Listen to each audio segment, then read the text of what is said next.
This is a video response for Pope Benedict XVI.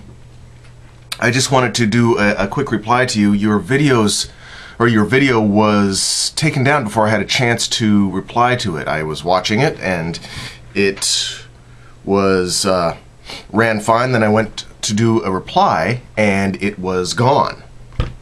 So I'm not exactly sure what happened with that. But I do agree with most of your points, but I wanted to point out or clarify a couple things. My father was actually discussing his parents and what he remembered as far as his childhood experience. I've got some lighting issues here. And he and his family were by far not rich. And that was sort of my point. Even the poorest, not third world, dirt floor poor, but even the majority of people in America and in your country have televisions, cell phones, air conditioning, access to transportation.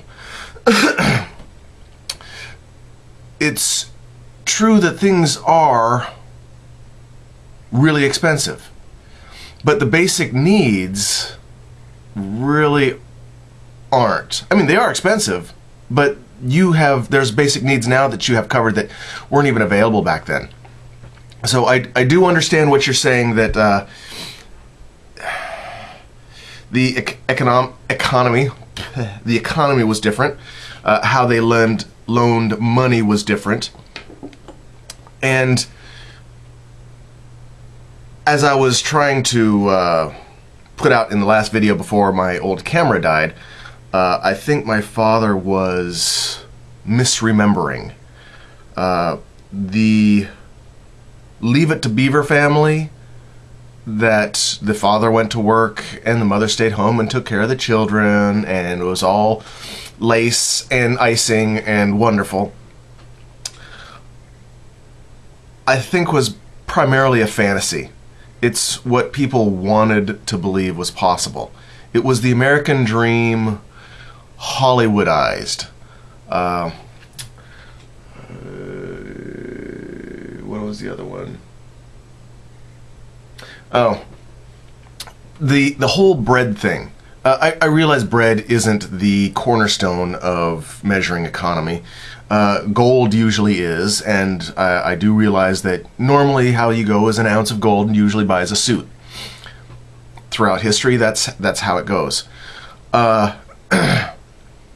What I was trying to suggest before, again, my camera died, was that because manufacturing now has become so cheap and efficient and materials are a lot more superior than they used to be, that things are cheaper and better quality.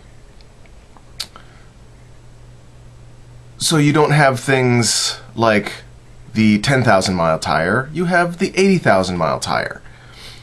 You can afford, or I could afford, with credit, to buy a new camera when mine died, whereas before I wouldn't even have been able to purchase a camera. So yes, things have become cheaper, but we buy more things.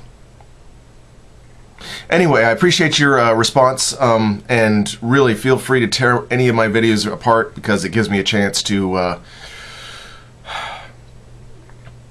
alter my thinking or attempt to be more clear when I make a video.